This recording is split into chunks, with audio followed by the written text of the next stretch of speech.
कहवा पाइब हो। हेलो गाइज, आप लोग जुड़ जाइए और सबके प्रणाम बा, नमस्कार बा। और आप लोग कैसन बनी जा। और कल हमनी के एगो गाना आ रहा बा, जौना गाना के नाम है हीरो हैंडसम हीरो। हमारे ट्रेंडिंग स्टार खेसारी भैया के। और बहुत अच्छा गाना ब्यूटी पांडे ब्यूटी गा रही है। बहन जैसी है और बहुत प्यारी है। और बहुत दिनों से वो मेहनत कर रही है। देखिए भगवान किस विधि उसका गाना आज ट्रेंड कर रहा है। तो उसका मन था कि भैया इसको हम और भैया डुएट गाएंगे, तो उसी का गाना था। और उस गाने को हम लोगों ने बनाया। और इस गाने की आप लोग लिरिक्स सुनेंगे तो बोलेंगे कि कितना एकदम एक एक लाइन में दम है। और बहुत अच्छा लगेगा आप सबको, जितने भी हमें चाहने वाले भाई हैं। आप लोग कल जरूर सुनिएगा इस गाने को। और बहुत अच्छा आप लोगों को शूट करके भी इस गाने को हम लोग 2-4 दिन के अंदर चढ़ाएंगे। बट अभी इस गाने को हम लोग स्टूडियो वर्जन शूट करके डाल रहे हैं। आप लोग आशीर्वाद प्यार दीजिएगा।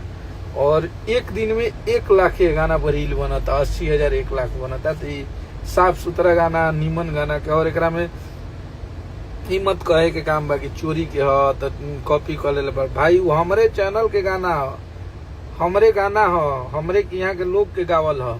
वो हमारे परिवार के एक सदस्य थे। हमें केहू के चोरी नहीं खे। तू लोग अपन ज्ञान अपने भी रख, जे हमनी के मेहनत के बराबरी ना कर सकता तो हमनी के बारे में उल्टा मत बोलो।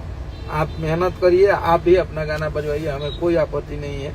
बस आप उल्टा पुल्टा मत बोलिए आप लोग कि ये कॉपी का है, वो कॉपी का है। उस गाने पे राइट अन्नपूर्णा फिल्म का है, वो गाना हमारा है, उसमें गाने वाले सदस्य हमारे हैं। तो आप लोग फालतू का ज्ञान मत डालिए बांटिए। आप लोग अपना काम कीजिए। जिसको परेशानी है, जो हम सबको प्यार करने वाले लोग हैं, जो खेसारी भैया को प्यार करने वाले लोग हैं, जो भोजपुरी की ऑडियंस है, वो इस गाने को सुन रही है, इस चीज़ों को समझ रही है कि वो गाना ऑलरेडी 5-7 दिन पहले हमारे अन्नपूर्णा फिल्म पे रिलीज भी हुआ है। तो बस आप लोग आशीर्वाद प्यार बना के रखिए। कल 7 बजे सुबह में इस गाने को हम लोग पब्लिश कर रहे हैं। और आप लोग को बहुत तगड़ा लगेगा कि तुहारा जैसन हैंडसम हीरो कहवा पाइब हो, कि पापा के दामाद करे जा तोहके बनाइब हो। बहुत अच्छा लाइन बा हमें।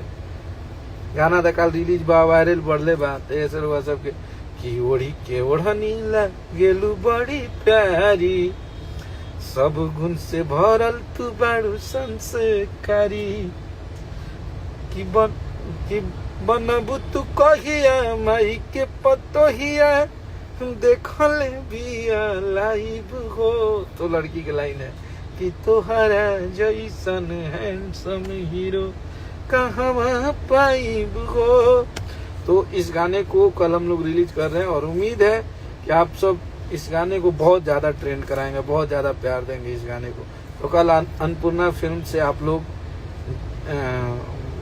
तैयार रहिएगा। 7 बजे सुबह में इस गाने को हम लोग रिलीज कर रहे हैं अन्नपूर्णा फिल्म से। और ड्राइवर अभी नया बैक को भी आप लोग बहुत प्यार दे रहे हैं। अभी JMJ से गाना आया है, उस गाने को भी आप लोग बहुत प्यार दे रहे हैं। नथुनिया 2 को प्यार दे रहे हैं। तो बस ऐसे ही आप सबका प्यार मोहब्बत बना रहे। हम लोग का काम जय जय है।